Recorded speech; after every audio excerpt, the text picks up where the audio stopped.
أعوذ بالله من الشيطان الرجيم. بسم الله الرحمن الرحيم. رب اشرح لي صدري ويسر لي أمري واحلل عقدة من لساني يفقهوا قولي. أما بعد السلام عليكم ورحمة الله وبركاته. আমি শুরুতেই সূরা আশ-শামস সূরা নাম্বার 91 তেলাওয়াত করব। তারপর আমরা আমাদের ওই ক্লাসে ঢুকবো এবং এটার সাথে রিলেশনটা আমি এস্টাবলিশ করার চেষ্টা করবো। বিসমিল্লাহির রহমানির রহিম। ওয়াশ-শামসি ওয়াদ-দুহাহা ওয়াল কামারি ইযা তালাহা ওয়ান নাহারি ইযা ইয়াগশাহা ওয়ান নাহারি ইযা জাল্লাহা ওয়াল লাইলি ইযা ইয়াগশাহা ওয়াস সামাই ওয়া মা বানাহা ওয়াল আরদি ওয়া মা তাহাহা ওয়ান নাফসি ওয়া মা সাওয়াহা ফাআলহামাহা ফুজুরাহা ওয়া তাকওয়াহা। সূরা নাম্বার 91 সূরা শামস। শামস মানে আমরা জানি সূর্য। আমরা কি কখন ভেবে দেখেছি যে সূর্যকে নিয়েও একটা সূরা নাজিল করা হয়েছে, যা অত্যন্ত গুরুত্বপূর্ণ। যখন বলা হচ্ছে যে ওয়াশ শামসি ওয়া দুহাহা, আমি শপথ করছি এবং আল্লাহ শপথ করছেন সূর্যের এবং সূর্যের আলো। আল্লাহ যখনই কোনো কিছু শপথ করেন তার মানেটা হচ্ছে যাকে নিয়ে যে জিনিস নিয়ে শপথ করছেন সেটা নিশ্চিতভাবে আল্লাহর কোনো বিশেষ বড় কোনো সৃষ্টি। এবং এই শপথের পাশাপাশি আল্লাহ যখন শপথ করেন সেইটা বিশেষ সৃষ্টি।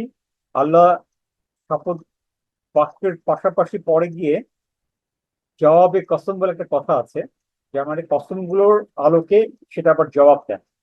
তো সূরা সূরা শামসের ক্ষেত্রে যেটা হয়েছে, মহান আল্লাহ তাআলা এখানে সূর্যকে নিয়ে আহ আহ, কসম করছেন, ওয়াশ শামসি ওয়াদ দুহাহা, আমি আহ সূর্যের শপথ করছি এবং সূর্য আলোর শপথ করছি।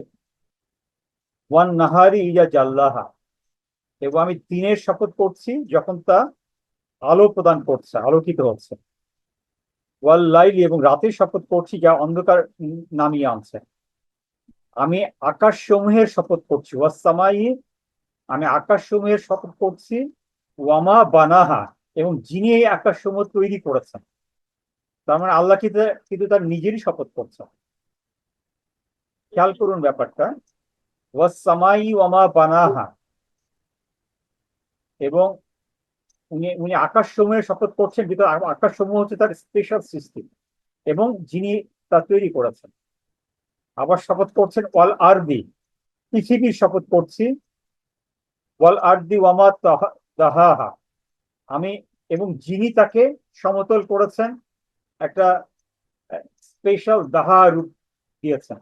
যে কথাটা আমি আগেও বলেছি, এই পৃথিবী কিন্তু খুবই আহ আহ, আহ, পাহাড় পর্বত, খুবই রুক্ষ আবহাওয়া সম্পন্ন ছিল, কিন্তু এটাকে এই দাহা বা সমতল ভূমিতে বা এই যে আহ কমলা লেবুর আকৃতি যেটা আমরা বুঝতে পারি, তা প্রদান করতে প্রায় 256 কোটি বছর লেগেছে।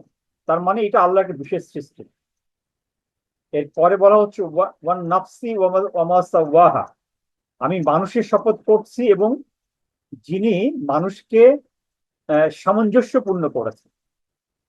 এই যে আমরা যে মানুষ, আমাদের যে আমাদের চিন্তা চেতনায় আমাদের ডান হাত বাম পা, বা হাত, ডান সাইড বাম সাইড, আমাদের ব্রেইনের right side left side, all আর নাইসলি ব্যালেন্স। আমাদের টোটাল নাফসের ক্রিয়েশনটা অপূর্বভাবে এটাকে সামঞ্জস্যপূর্ণ করা হয়েছে।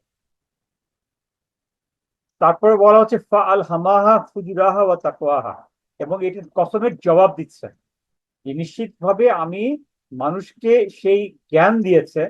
ফা আল হামাহা ফুজুরাহা, তাহলে সে যেটা খারাপ মিথ্যা তাকে সে বুঝতে পারছে, এবং যা সত্যি তাকে সে বুঝতে পারছে। তা আমরা যে সত্য মিথ্যা খারাপ ভালো, এটা আমাদের জন্মগত ভাবেই কিন্তু আমরা এটা বোঝার এক ধরনের ক্ষমতা অর্জন করি।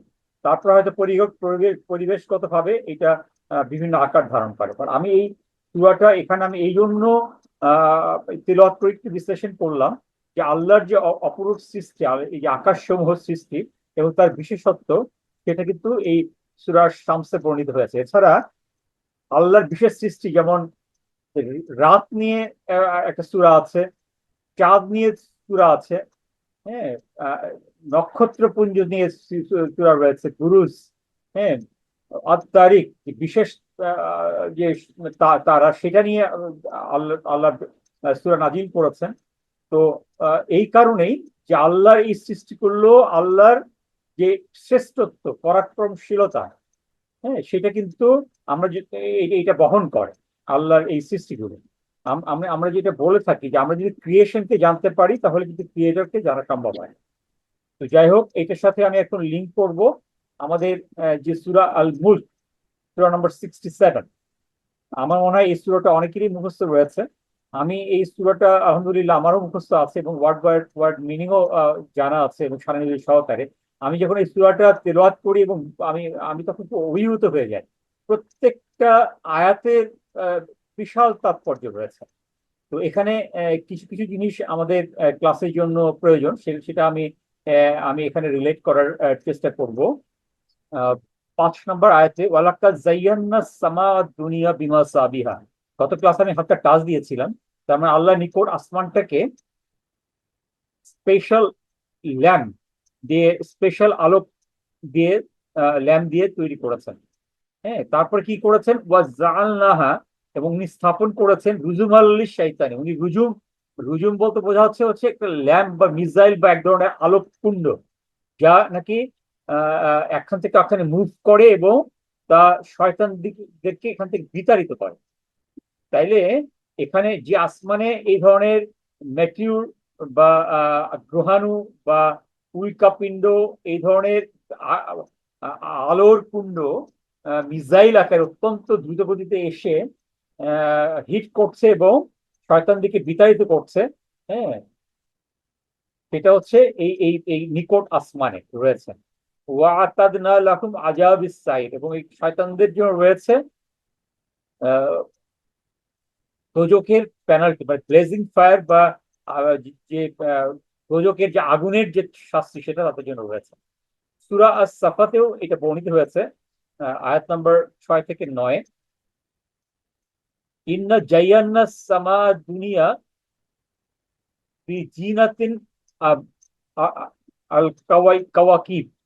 আমি নিকট আসমানকে কাওয়াকিব বা গ্রহগুলো দিয়ে আমি সাজিয়েছি।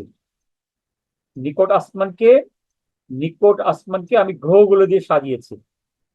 আমরা নিকটতম আসমান, যেটা আমরা অ্যাটমসফিয়ারিক লেয়ার, যেটা অনেক কিছু আমি রেফারেন্স দিয়ে প্রথম আসমানটা বর্ণনা করা হয়েছে, এখন দ্বিতীয় আসমান নিয়ে কিন্তু আমরা কথা বলছি। তো দ্বিতীয় আসমানে কিন্তু অ্যাটমসফিয়ারিক লেয়ারটা শেষ হয়ে যাচ্ছে, যেখানে নাকি বাতাস থাকছে না, বাতাসের বাহিরে চলে যাচ্ছে। তো পরের আয়াতটা কিন্তু একইভাবে বলা হয়েছে যে ওয়াহিফজান মিন কুল্লি শাইতানির শাইতানিন মারিদ।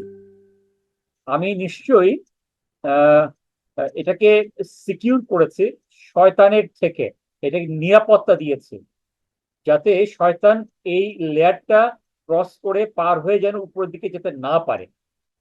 এবং আমরা জানি যে শয়তান উপর দিকে গিয়ে আহ, আহ, আমাদের যে ফেরেশতাদের মধ্যে যে কথোপকথন, বিভিন্ন ইন্ডিকেশন গুলো বোঝার চেষ্টা করে, তথ্যগুলো নেওয়ার চেষ্টা করে। তো এখানে they can't here the sound. পরে বলা হচ্ছে যে শয়তানরা এই স্তরে গিয়ে কোনো কোনো শব্দ শুনতে পায় না, এই উপরের স্তরে গিয়ে। এবং তাদেরকে এই উল্কাপিণ্ড বা গ্রহাণুগুলো অত্যন্ত দ্রুতগতিতে বিভিন্ন দিক থেকে এসে তাদেরকে বিতাড়িত করে, যেটা নাকি সূরা সাফাতে বর্ণনা করা হয়েছে। এখানে আমরা এখন বিজ্ঞানের সাথে মিলিয়ে বোঝার চেষ্টা করব। আমরা যদি এখন বিভিন্ন যে গ্রহগুলো রয়েছে, সেই গ্রহগুলোর দিকে তাকাই, তাহলে আমরা কি দেখতে পাই? দেখতে পাই যে এখানে অ্যাস্টারয়েড বা গ্রহাণুর বেল্ট রয়েছে, অ্যাস্টারয়েড বেল্ট। এখানে খেয়াল করেন যে বড় বড় পাহাড়ের কুণ্ড, হ্যাঁ, আহ, বা স্টোন কুণ্ড রয়েছে। যে মেজরিটি অফ নন অ্যাস্ট্রয়েড বেল্টে একটা বেল্ট কিন্তু চারিদিকে ঘুরছে। এটা হলো মার্স এবং জুপিটার, মঙ্গল গ্রহের চারিদিকে এবং জুপিটার গ্রহের চারিদিকে এই অ্যাস্টারয়েড বেল্ট রয়েছে। এখানে ধারণা করা হয় প্রায় 1.1 বিলিয়ন থেকে 1.9 মিলিয়ন, তার মানে ধরো হচ্ছে 11 লক্ষ থেকে 19 লক্ষ পর্যন্ত এই গ্রহাণু গুলো, যার দৈর্ঘ্য প্রায় 1 কিলোমিটার ডায়ামিটার বা আহ, ব্যাস বা এর চেয়েও ছোট। তার মানে এক একটা এক একটা স্মল পার্টস যে রয়েছে, বা পাহাড়ের যে বিভিন্ন পার্টস রয়েছে, গ্রহাণু বা গ্রহের যে অংশবিশেষ রয়েছে, তার তার দৈর্ঘ্য প্রায় 1 কিলোমিটার, এবং এদের সংখ্যা, বড় বড়গুলোর সংখ্যা প্রায় 11 লক্ষ থেকে 19 লক্ষ পর্যন্ত।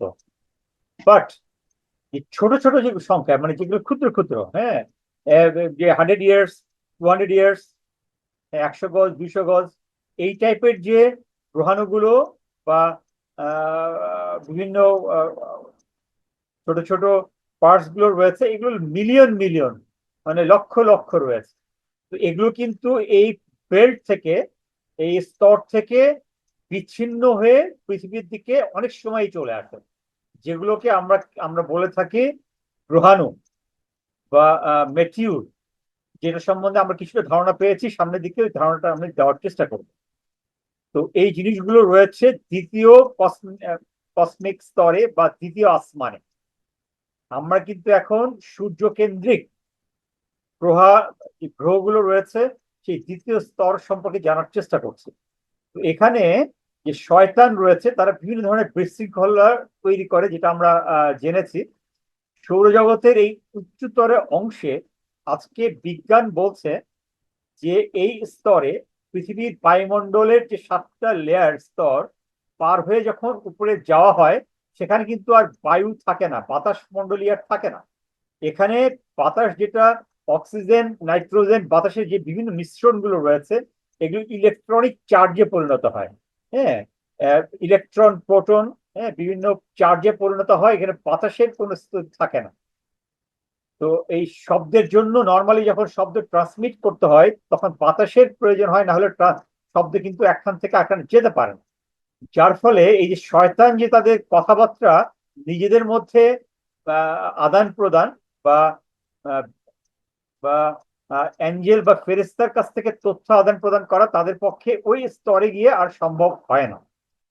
পৃথিবীর নির্দিষ্ট উচ্চতার উপরে স্তরগুলোতে বস্তুগুলো, নর্মালি আমরা যখন স্যাটেলাইট গুলো পাঠাই, আপনারা খেয়াল করেন যে আমরা পৃথিবী থেকে যখন স্যাটেলাইট পাঠানো হয়, তখন কিন্তু এই স্তরগুলো থেকে এগুলো প্লেস করা হয়। এখানে কিন্তু এগুলো অনেক স্ট্যাটিক থাকে। বাট এখানে যখন বিভিন্ন অ্যাস্টেরয়েড বেল্ট থেকে গ্রহাণুগুলো যখন ছুটে আসে, একটি ভর পৃথিবীর বায়ুমণ্ডলে প্রবেশ করে, তখন তা কিন্তু অত্যন্ত গতিতে উল্কা পিণ্ডে পরিণত হয়ে পৃথিবীর দিকে আগমন করে। এবং এগুলোর কথাই বলা হচ্ছে রুজুমাল্লিস শাইতানি। এগুলো হইলে অগ্নিপিণ্ড, যেগুলো নাকি আলোর গতিতে, অত্যন্ত গতিবেগে পৃথিবীর দিকে আসে, যা শয়তানকে দূরীভূত করে এই আসমান থেকে।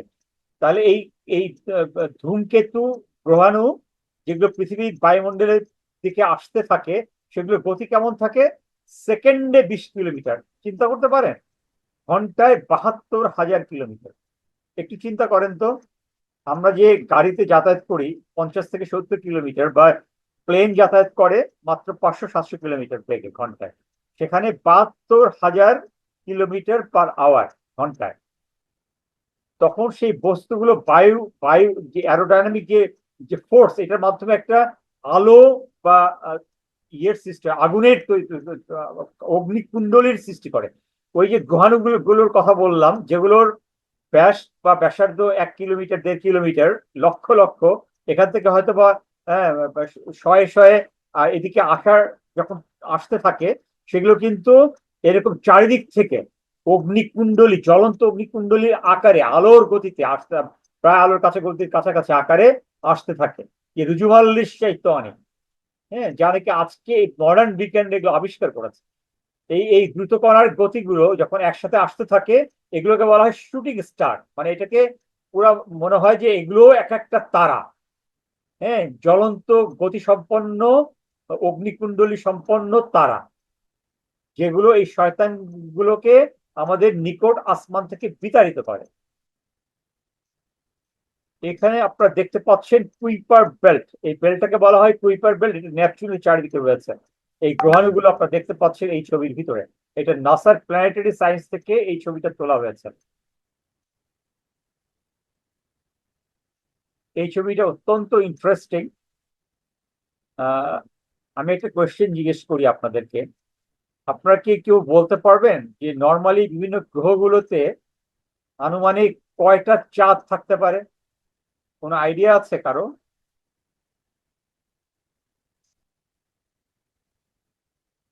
আমাদের পৃথিবী তো একটা গ্রহ, আমাদের সঙ্গে রয়েছে একটা চাঁদ, তাই না? অন্য গ্রহগুলোর কি অবস্থা, কোন গ্রহে কয়টা চাঁদ আছে কেউ বলতে পারবেন?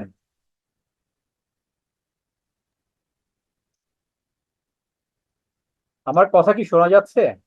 যে শোনা যায় স্যার। আচ্ছা, নো প্রবলেম। এইটা এই অত্যন্ত 12টা 19টা এরকম সংখ্যা আছে শুনি। Correct. Okay, thank you, thank you. Right, সংখ্যা অনেক বেশি। আমি যখন এগুলো স্টাডি করছিলাম আমি নিজে খুব অবাক হয়ে গেছি। মানে কোনো গ্রহের চারিদিকে যে এতগুলো তারা চাঁদ থাকতে পারে। স্যাটার্ন বা শনি গ্রহের চারিদিকে 146টা চাঁদ রয়েছে, এখন পর্যন্ত আবিষ্কৃত 146টা চাঁদ। চিন্তা করা যায়, একটা নাসা নাসা একটা বস্তুকে গ্রহ তখনই বলে যখন তা কতগুলো নিয়ম মেনে চলে। যখন সেই বস্তুটা সূর্যের চারিদিকে একটা নির্দিষ্ট গতিতে নির্দিষ্ট নিয়ম মেনে চলে, যখন সূর্যের চারিদিকে ঘুরে, এবং সেই গ্রহ সেই বস্তুর চারিদিকে একটা স্যাটেলাইট বা চাঁদ ঘোরে, তখন ওই ওই ওই বস্তুটাকে তারা গ্রহ হিসাবে স্বীকৃতি দেয়। এবং আহ, চাঁদ হিসেবে তখনই স্বীকৃতি দিবে সে যখন তার একটা অক্ষের উপরে ঘুরছে এবং সেও কিছু নিয়ম কানুন মেনে তার গ্রহের চারিদিকে ঘুরছে, তখন তাকে চাঁদের স্বীকৃতি দেয় নাসা। তো সেইভাবেই দেখা যাচ্ছে যে স্যাটার্ন বা শনি গ্রহের চারিদিকে 146টা মুন বা চাঁদ রয়েছে। এবং কোন কোন চাঁদের ব্যাস বা দৈর্ঘ্য আমাদের আহ, এই যে যে ভেনাস বা ইউরেনাস, মার্কারি যে গ্রহ রয়েছে তার চেয়েও অনেক বড়। তা এখানে আমরা দেখতে পাচ্ছি যে আমাদের আহ, শনি গ্রহের চারিদিকে যে 146টা চাঁদ রয়েছে, তার মধ্যে টাইটান নামে যে চাঁদটা রয়েছে, ডান দিকে খেয়াল করেন, এই প্রত্যেকটা চাঁদের কিন্তু আবার নাম রয়েছে, প্রত্যেকটা চাঁদের নাম রয়েছে। প্যান্ডোরা, মেথিন, মিমাস, হ্যাঁ, হাইপারলিয়ন। টাইটান যে চাঁদটা ডান দিকে আপনারা দেখতে পাচ্ছেন, এই টাইটান চাঁদ যেটা শনি গ্রহের চারিদিকে ঘুরছে, তার দৈর্ঘ্য মার্কারি গ্রহের চেয়েও বড়, আমাদের পৃথিবীর কাছাকাছি। হয়তো মার্কারিটা আমাদের পৃথিবীর চেয়ে ছোট, বাট মার্কারি গ্রহের চেয়েও বড় হচ্ছে এই চাঁদ টাইটান, যা নাকি এই 146টা চাঁদের মধ্যে একটি চাঁদ, যা প্রদক্ষিণ করছে স্যাটার্ন বা শনি গ্রহকে। কোরআন সূর্যের চারপাশে ঘূর্ণায়মান গ্রহর ব্যাপারে একটি ইঙ্গিত প্রদান করেছে সূরা ইউসুফ সূরা নম্বর 12-তে, আয়াত নম্বর 4-এ, যেখানে বলা হচ্ছে যে হযরত ইউসুফ আলাইহিস সালাম বলছেন তার পিতা হযরত ইয়াকুব আলাইহিস সালামকে, বলছেন যে হে পিতা, আমি দেখছি যে আমি নিশ্চিতভাবেই দেখেছি যে উনি স্বপ্নে দেখেছেন নিশ্চিতভাবেই, যেটা উনি এই এই আয়াতের মাধ্যমে বলছেন, আল্লাহ তাআলা বলছেন, আমাদেরকে জানাচ্ছেন যে আমি দেখেছি যে 11টা চাঁদ। রাইতা আহাদা আশারা, আহাদা মানে একটি, আশারা মানে 10, আহাদা আশারা মানে 11টি। কাওয়া কাওয়া কাওয়া কাবা কাবান মানে কাওয়াকিব থেকে কাওয়া কাবান মানে 11টা আমি গ্রহ দেখেছি। হ্যাঁ, ওয়াস শামসি আমি একটা সূর্য দেখেছি, ওয়াল কামারা আমি একটা উম, চাঁদ দেখেছি। হ্যাঁ, রায়তাহুম লি সাজিদিন এবং তারা সবাই আমাকে উইথ রেসপেক্ট, সম্মান সহকারে আমাকে সেজদা করছিল। তাহলে হযরত ইউসুফ আলাইহিস সালামকে সেজদা জানিয়ে, মানে শ্রদ্ধা জানিয়ে সেজদা করছিল কয়টা প্ল্যানেট? 11টা কাওয়াকিবুন, গ্রহ। হ্যাঁ, আশার আশারা আহাদা আশারা, 11টা কাওয়াকিব বা প্ল্যানেট, সঙ্গে একটা তারা সূর্য, সঙ্গে একটা চাঁদ। হ্যাঁ, সবাই সেজদা করছিল। হ্যাঁ, রাআইতাহু, আমি তাদেরকে দেখলাম, লি সাজিদিন, তারা আমাকে সেজদারত ছিল, আমার প্রতি শ্রদ্ধায়। তাহলে আমরা বর্তমানে মডার্ন বিজ্ঞানীরা মোট কয়টা প্ল্যানেটের সাক্ষাৎ পেয়েছে? এখানে কি সূর্য কি একটা পেয়েছে না দুইটা পেয়েছে? হ্যাঁ, সূর্য একটাই পেয়েছে। চাঁদ, চাঁদ কি আমাদের পৃথিবীর চারিদিকে দুইটা আছে, পাঁচটা আছে, 100টা আছে? না, চাঁদ একটাই আছে, যেটা বর্তমান বিজ্ঞানীরা তা প্রমাণ করেছেন যে পৃথিবীর চারিদিকে চাঁদ রয়েছে একটা। তাহলে কোরআনে কাওয়াকিব শব্দটা বর্তমানে গ্রহ বা প্ল্যানেটের সাথে সামঞ্জস্যপূর্ণ। গ্রহগুলো এমন বস্তু যে আকারে বিশাল হয়, একটি তারার চারিদিকে ঘূর্ণায়মান থাকে, যেটা আমি বললাম, কিছু প্রপার্টিস বা ক্যারেক্টারিস্টিক্স বা বৈশিষ্ট্য থাকলেই তাকে গ্রহ আকারে নাসা তাকে অ্যাকনলেজ বা স্বীকৃতি দেয়, যা একটি নির্দিষ্ট কক্ষপথে ঘুরে। এবং আপনারা এই যে দেখেছেন যে এই যে বেল্ট গুলো, পৃথিবী যখন সূর্যের চারিদিকে ঘুরছে, এটা কিন্তু খুব ভালো জার্নি না পৃথিবীর জন্য। এই রাত যাত্রাপথে কিন্তু অনেক ধরনের ডিস্টারবেন্সেস বা প্রবলেম থাকে। এই যে গ্রহণাগুলোর বাড়ি খায়, এটা করে বিভিন্ন ধরনের জিনিসপত্র। আমি একটা আর্টিকেলে পড়েছিলাম যে পৃথিবী যখন সূর্যের চারিদিকে ঘুরে, একটা জমি চাষ করার জন্য লাঙ্গল যেমন মাটিগুলোকে চারিদিকে কেটে কেটে লাঙ্গলটা সামনের দিকে অগ্রসর হয়, তেমনি ভাবে পৃথিবী বিভিন্ন ধরনের ডিস্টারবেন্স গুলোকে সরিয়ে সরিয়ে সূর্যের চারিদিকে ঘুরতে থাকে। এবং আল্লাহর কি বিশেষ সৃষ্টি! এই পৃথিবী 365 দিন 6 ঘন্টা কত মিনিট, 27 মিনিট পরে আবার তার নিজের জায়গায় এসে পৌঁছাচ্ছে। তার মানে ঘন্টা, মিনিট, সেকেন্ড, চিন্তা করা যায়, যা নাকি কোরআনে বর্ণিত হয়েছে। এগুলো যখন বিজ্ঞানীরা, যে বিজ্ঞানী গবেষণা করতে গিয়ে কোরআনের সাথে মিল পেয়েছে, দেখে তারা মুসলমান ধর্ম গ্রহণ করেছে। হ্যাঁ, এটা আল্লাহর এক বিশেষ নিয়ামত। তাহলে এই নির্দিষ্ট কক্ষপথে নির্দিষ্ট নিয়ম মেনে, সময় মেনে চলছে, এবং নিজে আলো তৈরি না করে তারার আলোকে প্রতিফলিত করছে, যেটা নাকি কোরআনেও এইটা বলা হয়েছে যে গ্রহগুলোর নিজস্ব কোনো আলো নাই, তারা প্রতিফলিত করে সূর্যের আলোকে, যা বিজ্ঞানীরা বর্তমানে প্রমাণ করেছেন। অথচ এই এই তথ্যগুলো পেয়েছি আমরা রিসেন্টলি। তাহলে আমরা আমাদের সূর্যের চারিদিকে কয়টা গ্রহ পাচ্ছি, এটা যদি আমরা একটু এখন দেখি, তাহলে দেখতে পাবো যে এখন পর্যন্ত মোটামুটি ভাবে প্রমাণিত হয়েছে 9টা গ্রহের কথা আমরা জানি। বাদিক থেকে খেয়াল করেন, সূর্যের পাশে প্রথম হলো মার্কারি, ভেনাস, আর্থ, পৃথিবী, সরি, তারপর মঙ্গল, Mars, Jupiter, Saturn, Uranus, Neptune, তার ডান দিকে রয়েছে প্লুটো। এই 9টা এখন পর্যন্ত। প্লুটোকে খুব রিসেন্টলি স্বীকৃতি দেওয়া হয়েছে। এখন আমরা দেখব তাহলে যে হযরত ইউসুফ আলাইহিস সালাম যে উনি যে দেখলেন 12টা, মানে 11টা গ্রহ, আমরা যদি পৃথিবীকে একটা গ্রহ চিন্তা করি, ইউসুফ আলাইহিস সালামকে এটা সহকারে যদি বলে থাকেন তাহলে 11, আর এইটা ছাড়া যদি বলে থাকেন 11টা, তাহলে পৃথিবী সহকারে হওয়ার কথা 12। তাহলে বর্তমান বিজ্ঞান এটা সম্পর্কে কি বলছে, এইটা আমরা দ্বিতীয় আসমানের এই তথ্যগুলো আমরা সাইন্টিফিক ওয়েতে বোঝার চেষ্টা করব। ইউসুফ আলাইহিস সালাম স্বপ্ন যে স্বপ্নে যেটা দেখেছেন, যে চাঁদ, সূর্য এবং 11টা তারা তারকা, মানে গ্রহকে নিয়ে ছিল। অনেক গবেষকরা সৌরজগতের দিকে ইঙ্গিত করেছেন। এই ব্যাখ্যা অনুসারে এই 11টা গ্রহকে উল্লেখ করা হয়। পৃথিবীকে বাদ দেওয়া হলে সৌরজগতের আমাদের এই সৌরজগতের গ্রহের সংখ্যা 11 হতে পারে, বা এটা পৃথিবী সহকারে এটা হতে পারে 12। তাইলে বর্তমানে নাসার বিজ্ঞানীরা কি বলছে একটু আমরা বুঝি। বর্তমানে আমাদের সৌরজগতের গ্রহ এই 9টা সম্পর্কে তো অলরেডি ডিক্লেয়ার্ড, এবং এইটা এইটা নাসা স্বীকৃতি দিয়েছে। যে নামগুলো আমি একটু আগে বলেছি এটা প্লুটো সহকারে। যদিও প্লুটো বর্তমান গ্রহের পরিবর্তে একটি বামন গ্রহ বা ছোট গ্রহ হিসাবে স্বীকৃতি পেয়েছে, 9 নম্বর গ্রহ হিসাবে। তাহলে বাকি 3টা গ্রহ কোনটা কোনটা এটাও তো আমাদের জানা প্রয়োজন, তাই না? দেখি কি আছে। আন্তর্জাতিক জ্যোতির্বিজ্ঞান সংস্থা ইন্টারন্যাশনাল অ্যাস্ট্রোনমিক্যাল ইউনিয়ন কি বলছে?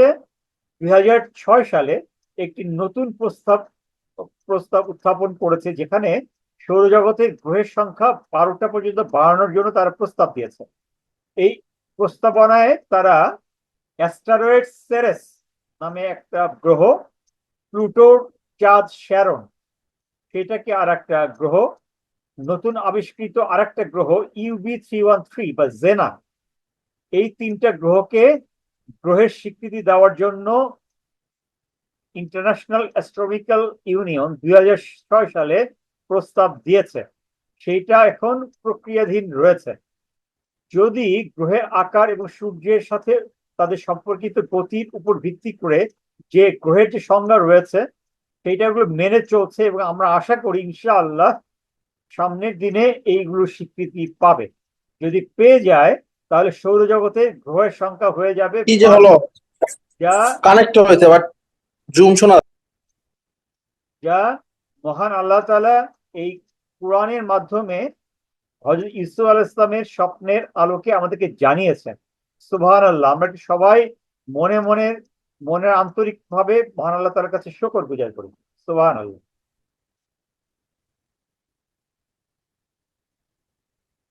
এখন আমরা সূরা আল আম্বিয়া সূরা নাম্বার 21 এটার সাথে রিলেট করে 33 নম্বর আয়াতটা একটু বোঝার চেষ্টা করব। ওয়াহুয়াল্লাযী খালাকাল লাইলা ওয়ান নাহারা ওয়াশ শামসা ওয়াল কামারা, তিনি আল্লাহ যিনি সৃষ্টি করেছেন রাত এবং দিন, এবং শামসা মানে সূর্য এবং কামারা মুন, কুল্লু ফি ফি ফালাকি ইয়াসবাহুন, কুল্লু ফি ফালাকি ইয়াসবাহুন মানে ইয়াসবাহুন শব্দটা এসেছে সাবাহ থেকে। সাবা মানে হচ্ছে হলো সাঁতার কাটা, মানে ঘুরছে, সাঁতার কাটছে। কুল্লু সবকিছু। এই যে সূর্যের কথা বলা হলো এবং রাত দিনের পার্থক্য আমরা জানি যে মহান আল্লাহ তাআলা রাত দিনকে তৈরি করেছেন। এবং আমরা যদি সূরা সূরা নাজিয়াতের দিকে খেয়াল করি, আমরা আমরা মনে হয় অনেকে আপনারা জানেন, সূরা নাজিয়াতে মহান আল্লাহ তাআলা বলছেন, আআনতুম আশাদ্দু খালকান আমিস সামাউ বানাহা রাফাআ সামকাহা ফাসাওয়াহা ওয়া আকতাশা লাইলাহা ওয়া আখরাজা দুহাহা ওয়াল আরদা বা'দা যালিকা দাহাহা। এখানে মহান আল্লাহ তাআলা বলছেন যে তোমাদেরকে সৃষ্টি করা, আনতুম আশাদ্দু খালকান, তোমাদেরকে সৃষ্টি করা কি কঠিন ছিল নাকি এই এই যে আকাশসমূহ যে আমি সৃষ্টি করেছি তা সৃষ্টি করা কঠিন ছিল? নিশ্চিতভাবেই এই আকাশসমূহ সৃষ্টি করা কঠিন ছিল। এবং রাফাআ সামকাহা, আমি এই আকাশসমূহকে অনেক উঁচু করেছি এবং একটা একটা স্তর তৈরি করে, আকাশের স্তর তৈরি করে একটা প্রাচীর তৈরি করেছি। স্ট্রংলি আমি বন্ডিং তৈরি করেছি, প্রাচীর তৈরি করেছি। প্রত্যেকটা আসমান এক একটা প্রাচীর। তাহলে এবং প্রত্যেকেই, এবং এই যে দিন এবং রাত, এবং এটা কিন্তু সিস্টেমেটিক্যালি করা হয়েছে। আমরা জানি যখন যখন এই মহাবিশ্ব তৈরি হলো বিগ ব্যাংকের মাধ্যমে, তখন কিন্তু এক ধরনের গ্যাসিয়াস ফর্মে ছিল, এবং গ্র্যাজুয়ালি এগুলো গ্যাসিয়াস ফর্মটা কনসলিডেট করে এবং ধীরে ধীরে এগুলো গ্রহ এবং সূর্যের মানে তারা বা গ্রহের আকার ধারণ করে, এবং গ্রহগুলো পৃথিবীর চারিদিকে সূর্যের চারিদিকে ঘুরতে থাকে। তাহলে কি দাঁড়াচ্ছে, যখন আল্লাহ বলছেন ওয়াল আক্তাশা লাইলাহা, বা আমি যখন খালাকাল লাইলার কথা বলছি, আমি তৈরি করেছি রাতকে, তার মানে রাত তৈরি করার জন্য মহান আল্লাহ তাআলাকে অনেকগুলো কারুকার্য করতে হয়েছে। কি কারুকার্য করতে হয়েছে? এই পৃথিবীকে ঘোরাতে হয়েছে, সূর্যকে ঘোরাতে হয়েছে, এবং সূর্যকে পৃথিবীকে সূর্যের চারিদিকে প্রদক্ষিণ করাতে হয়েছে, এবং চাঁদকে পৃথিবীর চারিদিকে ঘোরানোর তরিকা তৈরি করতে হয়েছে, এবং সবকিছুই তার নিজের অক্ষের উপরে ঘুরছে। এক হচ্ছে রোটেশন হচ্ছে এবং রেভলিউশন হচ্ছে। তো আমরা দেখছি যে প্রত্যেকটা জিনিস কুল্লু ফি খালকিস ইয়াসবাহুন, সবাই প্রদক্ষিণ করছে নিজের অরবিটের চারিদিকে, এবং তা আবার রেভলিউশন করছে সূর্যের চারিদিকে। তো এই জিনিসগুলো খুবই রিসেন্টলি বিজ্ঞানীরা আবিষ্কার করেছে, বাট বিজ্ঞানীদের ধারণা কিন্তু এই রিসেন্টলি খুব ভুল ছিল। সেগুলো একটু আমরা বোঝার চেষ্টা করবো যে আল্লাহ এই দ্বিতীয় আসমান সম্পর্কে কত সুন্দর সুন্দর ধারণা দিয়েছেন। সাধারণ মানুষ মনে করে যে সূর্য স্থির থাকে। এই কিছুদিন আগেও বিজ্ঞানীরা, সাধারণ মানুষ মনে করতো যে সূর্য স্থির রয়েছে আর পৃথিবী তার চারপাশে ঘূর্ণায়মান রয়েছে। তো আগের ধারণাগুলো ভুল ছিল। সত্য হলো যে সূর্য উল্লেখযোগ্য গতিতে চলাচল করছে তার অক্ষের চারিদিকে, এবং পৃথিবী প্রায় 30 কিলোমিটার/সেকেন্ড, যা 1,00,000 কিলোমিটার/আওয়ার, ঘন্টায় 1,00,000 কিলোমিটার গতিতে সূর্যের চারিদিকে ঘূর্ণায়মান রয়েছে। এবং আমরা জানি সূর্য যেমন তার অক্ষের উপর চারিদিকে ঘুরছে, তেমনি ভাবে আমরা যে গ্যালাক্সিতে রয়েছি, মিল্কি ওয়ে গ্যালাক্সি বা আকাশগঙ্গা গ্যালাক্সি, এর চারিদিকে 250 কিলোমিটার/সেকেন্ড বা 8 লক্ষ কিলোমিটার/আওয়ার গ্যালাক্সি চারিদিকে ঘূর্ণায়মান রয়েছে। চিন্তা করা যায় যে সূর্য আমাদের মিল্কি ওয়ে গ্যালাক্সির চারিদিকে প্রায় 8 লক্ষ কিলোমিটার/আওয়ার ঘুরছে, এবং আমরা এই যে বসে আছি, আমরা কিন্তু বসে নাই, আমরা কিন্তু আমরা কিন্তু পৃথিবীর অক্ষের চারিদিকে 3,000 কিলোমিটার/আওয়ার ঘুরছি। পৃথিবীর সহকারে সূর্যের চারিদিকে ঘুরছি 1 লক্ষ কিলোমিটার ঘন্টায়, আবার সূর্য সহকারে গ্যালাক্সি চারিদিকে ঘুরছি 8 লক্ষ কিলোমিটার/আওয়ার। তাহলে আমরা তারপরেও তো মাশাআল্লাহ স্ট্যাটিক রয়েছে, আল্লাহ আমাদেরকে স্ট্যাটিক রেখেছেন। এটা যে কি বিশাল নিয়ামত, এটা না বুঝলে তো আমাদের নিয়ামতের শুকর কিভাবে করবো আমরা। আমরা এখন আলহামদুলিল্লাহি রাব্বিল আলামিন বলছি, সমস্ত প্রশংসা আল্লাহর। এই জগৎসমূহের মালিক যিনি, তার এই জগৎসমূহ, আসমানসমূহ এবং সমস্ত সৃষ্টি, যদি এই বিশেষত্বগুলো না বুঝি, তাহলে তো আমরা আসলে প্রপারলি সঠিকভাবে শুকরগুজারি হতে পারবো না। তো এইটার সম্পর্কে কি ভুল ধারণা ছিল? অ্যারিস্টটল আজ থেকে খ্রিস্টপূর্ব 384 থেকে খ্রিস্টপূর্ব 322, আমরা জানি অ্যারিস্টটল অত্যন্ত নামকরা বিজ্ঞানী, জ্যোতির্বিজ্ঞানী ছিলেন, প্রভাবশালী। তিনি বিশ্বাস করতেন যে গ্রহ এবং সূর্য পৃথিবীর চারপাশে ঘূর্ণমান রয়েছে। সমস্ত গ্রহগুলো যেগুলো রয়েছে এবং সূর্য সহকারে সবকিছুই পৃথিবীর চারিদিকে ঘুরছে। It was a total wrong idea. Nicolaus Copernicus 1473 থেকে 1543 সাল পর্যন্ত, যিনি অত্যন্ত নামকরা গণিতবিদ, জ্যোতির্বিজ্ঞানী এবং ক্যাথলিক ছিলেন, মহাবিশ্বের সম্পর্কে উনি অনেক সুন্দর সুন্দর ধারণা দিয়েছেন। তাকে সেই সময় অত্যন্ত শ্রদ্ধাভাজন বিজ্ঞানী মনে করা হতো, যেখানে উনি বলছেন যে সূর্যকে উনি স্থিরভাবে স্থাপন করেছিলেন, এবং উনি বলতেন যে বিশ্ব গোলাকার এবং নিজে সম্পূর্ণ হিসাবে পরিচিত হয়েছে, এবং পৃথিবীকে মহাবিশ্বের কেন্দ্র হিসাবে। আচ্ছা, নিকোলাস কোপার্নিকাস উনি সূর্যকে স্থির ধরে তার চারিদিকে সবাই ঘূর্ণমান রয়েছে সেইটা বলতেন। আর জোহান উলফগ্যাং ফন গ্যাথে বলতেন যা না, পৃথিবী গতির কোনো প্রমাণ উনি দেখতে পাননি। উনিও মহাবিশ্বকে একটা স্ট্যাটিক হিসাবে ধরেছেন, যে বিশ্ব গোলাকার, নিজে সম্পূর্ণ হিসাবে পরিচিত হয়েছে, পৃথিবীকে মহাবিশ্বের কেন্দ্র হিসেবে ভাবছেন, এবং সবকিছুই স্ট্যাটিক রয়েছে, কোনো কিছুই ঘুরছে না। আর তো নিকোলাস কোপার্নিকাসও ভুল ধারণা দিয়েছেন, ভন গেটেও ভুল ধারণা দিয়েছেন। আজ থেকে 1473 থেকে 1543 খ্রিস্টাব্দে। ইভেন দ্য গ্যালিলিও, যার সম্পর্কে আমরা অনেকেই আমাদের বিভিন্ন পড়াশোনা আমরা গ্যালিলিও রেফারেন্সটা আমরা পড়েছি। তো 1564 থেকে 1642 সালে গ্যালিলিও কি ধারণা দিয়েছেন? তিনি বলছেন যে সেই ধারণার সমর্থন করেছিলেন যে সূর্যই মহাবিশ্বের কেন্দ্র, পৃথিবী না, যেমনটা সে সময় প্রচলিত ছিল। গ্যালিলিও ভাবতেন যে সূর্যই মহাবিশ্বের কেন্দ্র এবং তার চারিদিকে সবাই ঘুরছে। তার মানে এই যে 1600 খ্রিস্টাব্দ পর্যন্ত ধারণাটা সম্পূর্ণ ভুল ছিল। এবং নিকোলাস কোপার্নিকাস তিনি অত্যন্ত তার তার মতবাদগুলো বিভিন্নভাবে দিয়েছেন, কিন্তু তা ভুল প্রমাণিত হয়েছে।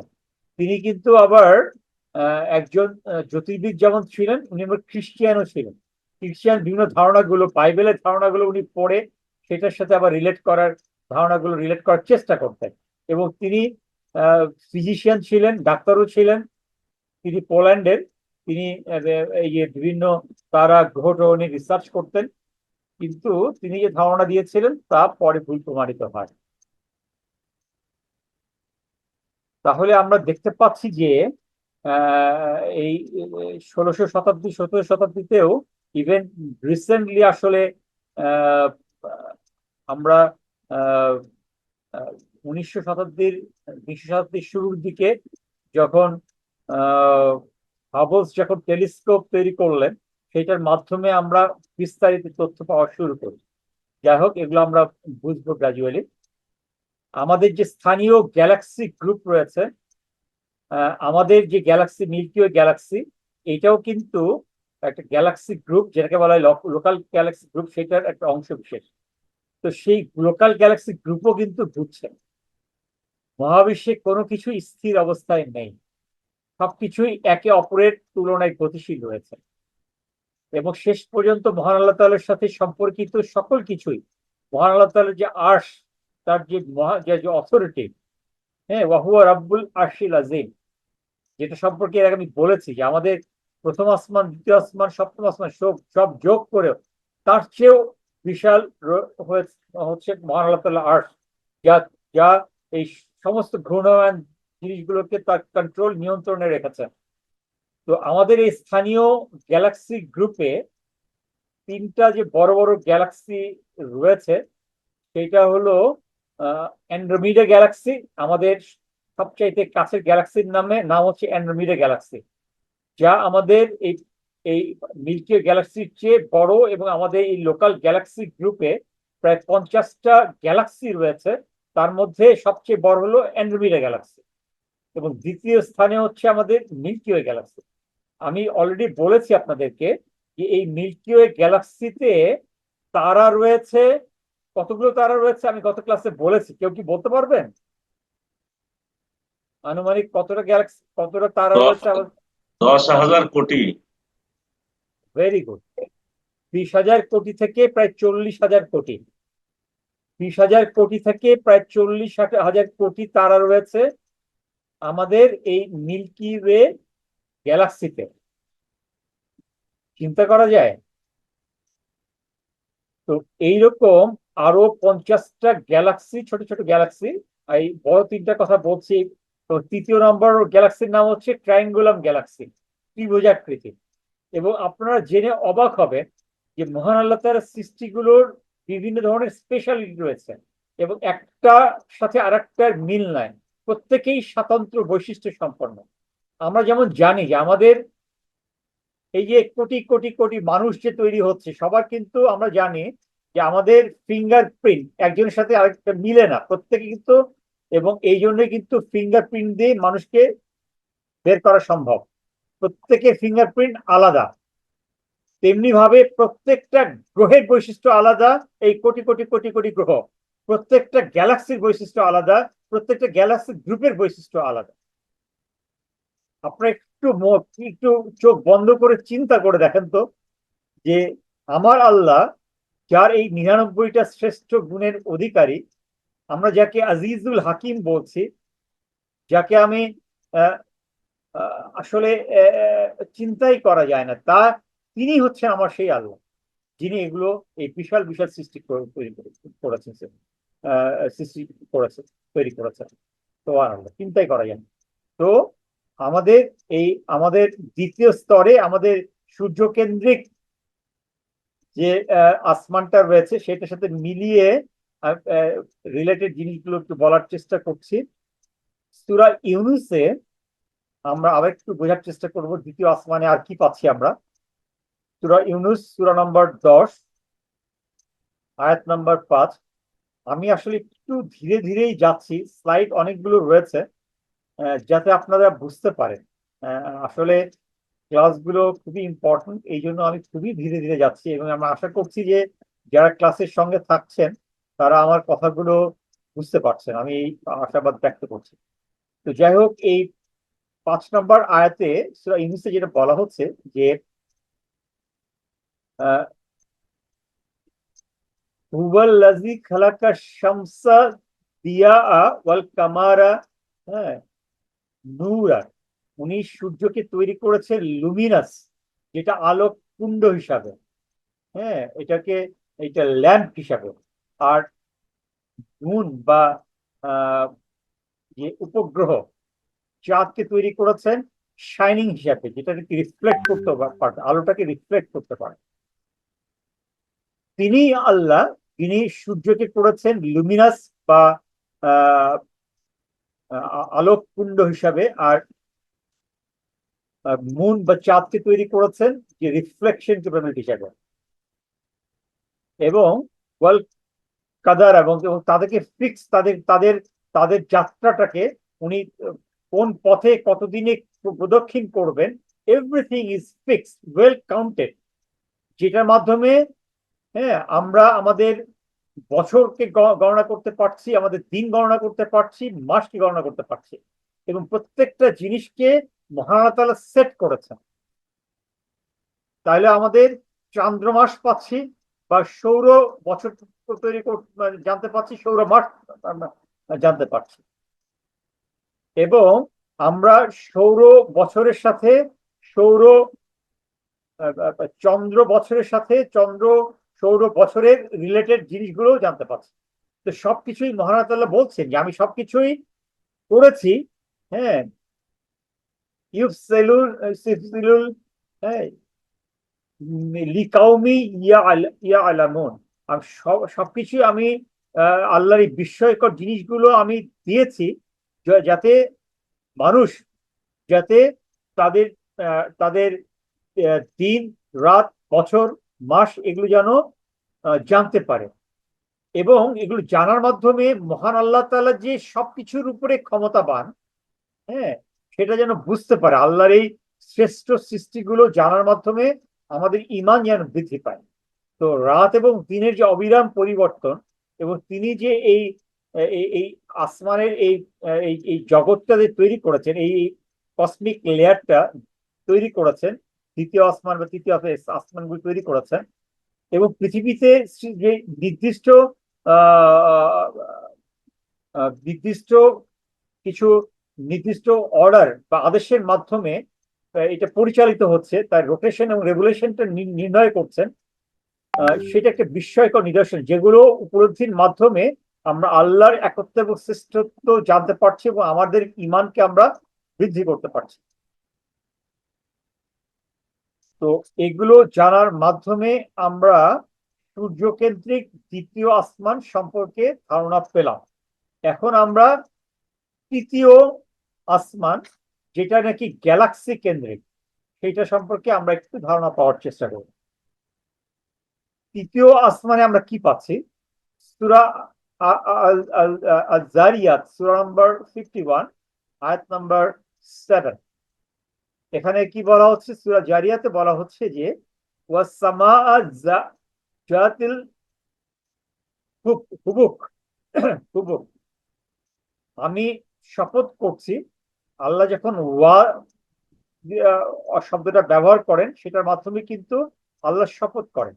হ্যাঁ, ওয়াসামাই, আল্লাহ শপথ করছেন সেই কসমিক টায়ার বা আসমানের জাতি, মানে সমৃদ্ধ, যে আসমান ক্যারি করছে, সেই যে আসমানের মধ্যে রয়েছে হুবক বা টায়ার অফ পাথওয়েস, মানে যেটা মিল্কি ওয়ে বা গ্যালাক্সির পথ রয়েছে, তার মানে এটাকে পাথওয়ের মাধ্যমে আল্লাহ গ্যালাক্সির দিকেই, এই যে মিল্কি ওয়ে যে পাথওয়ে আছে সেটার দিকেই মহান আল্লাহ তাআলা নির্দেশ করছেন। তার মানে আমরা তৃতীয় আসমানকে এই গ্যালাক্সির আকারে দেখতে পাই। তাহলে আমরা দ্বিতীয় আসমানে শেষ পর্যায়টা আমরা কি দেখতে পাই? শেষ পর্যায়ে দেখতে পাই যে এখানে সূর্যকেন্দ্রিক যে গ্রহগুলো রয়েছে, সবচাইতে লাস্টের গ্রহে পৌঁছাইতে প্রায় 4.5 ঘন্টা আলোর গতিতে লাগে। আলোর গতিতে গেলে সেখানে একটা গ্যালাক্সির, যদি আমি মিল্কি ওয়ে গ্যালাক্সির কথা চিন্তা করি, সেখানে একদিক থেকে আর দিকে দিকে যদি যেতে চাই, প্রায় 10 লক্ষ আলোক বর্ষ লাগবে শুধু মিল্কি ওয়ে গ্যালাক্সি। তাহলে এই ধরনের তো এই লোকাল গ্যালাক্সি গ্রুপে তো আরো 50 গ্যালাক্সি রয়েছে। তাহলে আমরা এর আগে লোকাল গ্যালাক্সি গ্রুপের আমরা ছবি দেখেছিলাম, সেখানে আমরা দেখেছি প্রায় কোটি বছর লেগে যাবে আলোর গতিতে গেলে। তাহলে আপনারা খেয়াল করেন মহান আল্লাহ তাআলা যে যে বর্ণনা করেছেন যে একটা স্তর থেকে আসমান সমূহের একটা স্তর থেকে একটা স্তর, যে নবী করিম সাল্লাল্লাহু আলাইহি ওয়াসাল্লাম সহিহ হাদিসের মাধ্যমে বলেছেন যে যা নাকি রিং ইন দ্য ডেজার্ট, মানে একটা স্তর যদি একটা রিং এর মতো হয়, ও তার উপরের স্তরটা বহু গুণে একটা একটা ডেজার্টের মধ্যে একটা একটা যে আংটি রাখলে যেমন হয় তত গুণ। তাহলে যেখানে আমি দেখতে পাচ্ছি যে দ্বিতীয় স্তরটা যেখানে 4.5-5 ঘন্টা বা 10 ঘন্টা বা 20 ঘন্টা, আমি যদি আরো 2-4টা তারার সমন্বয়ে ধরি লাগে আলোর গতিতে, সেখানে আমি গ্যালাক্সি যখন ক্রস করতে যাব তা আমার লক্ষ লক্ষ বছর লাগবে আলোর গতিতে, বা কোটি বছরও লাগবে আলোর গতিতে। তার মানে কিন্তু নবী করিম সাল্লাল্লাহু আলাইহি ওয়াসাল্লাম যে একটা আসমান থেকে আরেকটা আসমানের দূরত্বের যে ধারণাটা দিয়েছিলেন, সেই ধারণা কিন্তু আমরা মডার্ন সায়েন্সের মাধ্যমে প্রমাণিত হয়েছে, দেখতে পাচ্ছি, এবং আল্লাহর একত্ব এবং শ্রেষ্ঠত্বের পরিহিটা সামান্য হলেও আমরা বুঝতে পারছি। সুবহানাল্লাহ, একটু মন থেকে আমরা সুবহানাল্লাহ বলি। এতে আমাদের সৌরজগতের যে অসংখ্য তারার ব্যবস্থা রয়েছে এই তৃতীয় আসমানে, সেটা সম্পর্কে আমরা একটু ধারণা পাচ্ছি। একটি গ্যালাক্সি বলতে বোঝানো হয় তারকাগুলোর সমষ্টি, এবং আন্ত যে নক্ষত্রিক পদার্থ রয়েছে এর মাঝখানে কি কি কি বিশাল পদার্থ। এখানে কিন্তু আর ওই অ্যাটমসফেরিক লেয়ার নাই, বায়ু নাই, তাহলে কি আছে ভিতরে? এটা কিন্তু খালিও নাই। এক সময় বলা হতো, বিজ্ঞানীরা ভাবতেন যে এই ইন্টার গ্যালাক্সি ইন্টার স্টার, দুইটা স্টারের মাঝখানে মনে হয় কিছু নাই, শূন্য স্থান। কিন্তু কোরআনের মধ্যে বলা হচ্ছে না, এর মধ্যে অনেক কিছু রয়েছে। বা কি রয়েছে? বর্তমানে সায়েন্স বলছে যে এগুলোর মধ্যে অনেক রশ্মি রয়েছে, এবং সিএমবি বলে একটা কথা আছে, কসমিক মাইক্রোওয়েভ ব্যাকগ্রাউন্ড, যেটা নাসা ভেরি রিসেন্টলি গত 20-30 বছর আগে এই সিএমবি ধারণাটা পেয়েছে। তো আমরা দেখতে পাচ্ছি যে ইন্টার গ্যালাক্সি গ্যাপে বা ইন্টার স্টার গ্যাপের মধ্যেও এই জিনিসগুলো রয়েছে। তো গ্যালাক্সিতে আমরা এটা এটা ফাঁকা নাই। যে গ্যালাক্সিতে আমাদের সূর্য রয়েছে, যা মিল্কি ওয়ে একটা অংশ, মিল্কি ওয়ে গ্যালাক্সিটির ব্যাস কত? প্রায় 1.5 বিলিয়ন থেকে 1.5 লক্ষ থেকে 2 লক্ষ আলোক বর্ষ। এতে প্রায় 20,000 থেকে 40,000 কোটি তারা রয়েছে।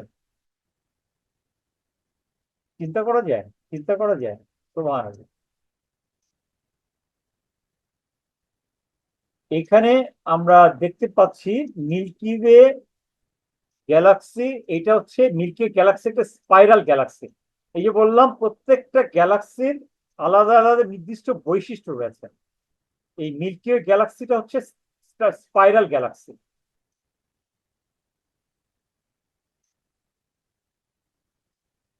এইটা আমাদের নিজস্ব, এখানে কোটি কোটি কোটি, এই যে 20,000 থেকে 40,000 কোটি তারার সমন্বয়। এবং আমরা এইটা এটা অনেকগুলো বাহু রয়েছে।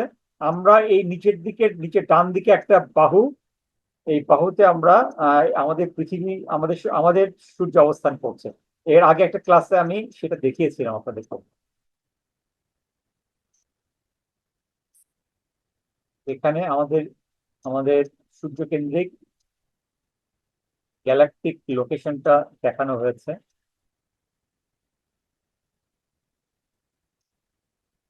এখানে অ্যান্ড্রোমিডা নেবুলার ছবি দেখানো হয়েছে।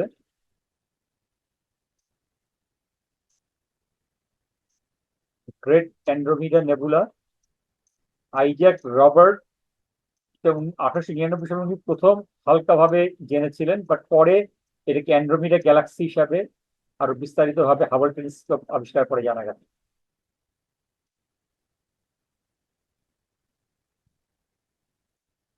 এইটা হচ্ছে আর একটা গ্যালাক্সি, যার নাম হচ্ছে NGC 4414। আপনারা জেনে অবাক হবেন যে আমরা হয়তোবা ভাবছি যে এটা মনে হয় বিজ্ঞানীরা এমনি বলছে। প্রত্যেকটা গ্যালাক্সি সম্পর্কে নাসার কাছে বিস্তারিত তথ্য রয়েছে। সেই গ্যালাক্সি তারাগুলো কেমন ব্যবহার করছে, সেই গ্যালাক্সিতে কয়টা এক্সোপ্ল্যানেট রয়েছে, তারাগুলো কিভাবে বিহেভ করছে, বিভিন্ন গ্যালাক্সি গুলো কিভাবে একজনের সাথে মিলিত হচ্ছে, বিভিন্ন প্রত্যেকটা জিনিস তারা বের করতে পারে নাসা। তো এই NGC 4414 গ্যালাক্সিটার ছবি আপনারা দেখতে পাচ্ছেন। এইটা হচ্ছে একটা স্পাইরাল গ্যালাক্সি, কোমা বেরোনিস নক্ষত্রমণ্ডলে অবস্থিত। এটা এর ব্যাস প্রায় 55,000 আলোকবর্ষ। এটি পৃথিবী থেকে প্রায় 60 মিলিয়ন বা 6,000 কোটি আলোকবর্ষ দূরে। আমরা যদি আলোর গতিতে যাই, 60 মিলিয়ন, 10 মিলিয়নে হয় 1 কোটি, 6 কোটি বছর লাগবে এখানে পৌঁছাইতে। একটু ঠান্ডা মাথায় চিন্তা করেন তো, যে আলোর গতি সেকেন্ডে 3 লক্ষ, ঘন্টায় 100 কোটি, এটা দিয়ে আপনি যদি যাত্রা শুরু করেন, যাইতে লাগবে 6 কোটি বছর। এই এই কোমা বেরোনেসিস যে গ্যালাক্সি রয়েছে সেটার কাছে, যেটার অংশ হচ্ছে আবার NGC 4414। এই ছবিটা আমি গত ক্লাসেও দেখিয়েছিলাম যে আমাদের লোকাল গ্যালাক্সি গ্রুপে যে 50টা ছোট বড় গ্যালাক্সি রয়েছে, যার মধ্যে মাঝখানে মিল্কি ওয়ে গ্যালাক্সি, তার মাঝখানে বাদিকে নিচে কোথাও আমাদের সূর্য কেন্দ্রিক, আমাদের সোলার কেন্দ্রিক তারা আমরা রয়েছি, এবং আমাদের পৃথিবী, আমাদের গ্রহগুলো রয়েছে। এই ট্রায়াঙ্গুলাম গ্যালাক্সি, অ্যান্ড্রোমিডা গ্যালাক্সি, পিকেনা ডোয়ার্ফ গ্যালাক্সি NGC 3109, এই যে প্রায় 50টা বিভিন্ন ধরনের ছোট বড় গ্যালাক্সি রয়েছে। আমি ফোর্থ কসমিক টায়ারটা আজকে আর আমি আগাবো না। আমি এখন এখান থেকে বের হয়ে আপনাদের একটা ভিডিও আমি দেখিয়ে তারপর কোশ্চেন সেশনে যাব।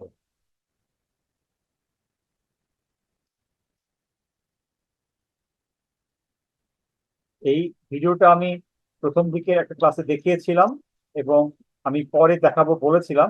আজকে আপনারা এটা দেখলে আরো ভালোভাবে বুঝতে পারবেন, হয়তো বা প্রথম ক্লাসে অত ভালোভাবে বুঝতে পারেননি। আওয়াজ কি শোনা যায়? কনফার্ম করবেন? Earth, আওয়াজ শোনা যায় our কিন্তু home ভিডিও আসে planet, নাই। a tiny blue dot floating in the immense cosmic ocean. Here resides everyone you ever knew. কোথায় আছে? আচ্ছা, রাইট, প্লিজ একটু একটু ওয়েট করেন, আমি দেখা।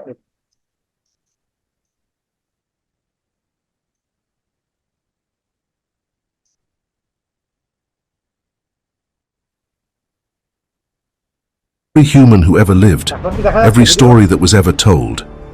It's where our journey begins, but as we zoom out, video দেখা যাচ্ছে? beyond our atmosphere, past the moon, beyond the familiar planets and the sun, we embark on an epic quest, a quest to grasp the true scale of our universe.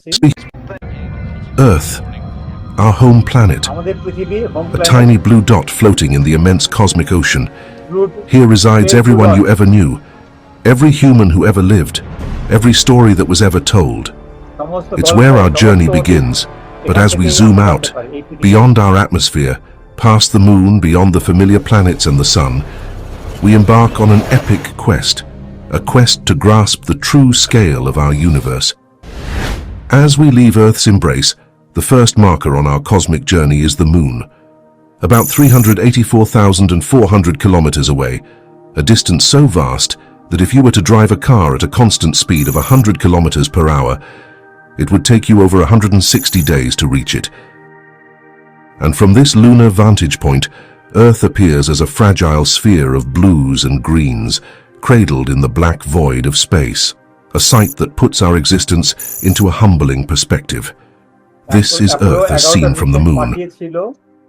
As we continue, আমরা জানি যে successful দুইটা mission যেটা 1977 সালে পাঠানো হয়েছিল এবং 1978 সালে প্রায় 47 বছর হলো এটা ভ্রমণ করছে। our outward journey. The next milestone is the Sun, lying approximately 1 astronomical unit away from Earth.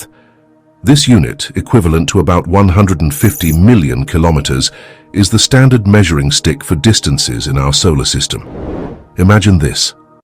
1 astronomical unit তার মানে হচ্ছে যে সূর্য থেকে পৃথিবীর যে দূরত্ব 9 কোটি 30 লক্ষ মাইল বা 15 লক্ষ কিলোমিটার, এটাকে 1 astronomical unit বলা হচ্ছে।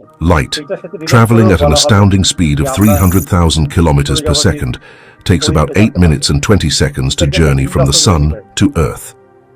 If you were to travel this distance in a commercial jet, flying at 900 kilometers per hour, it would take you about 19 years.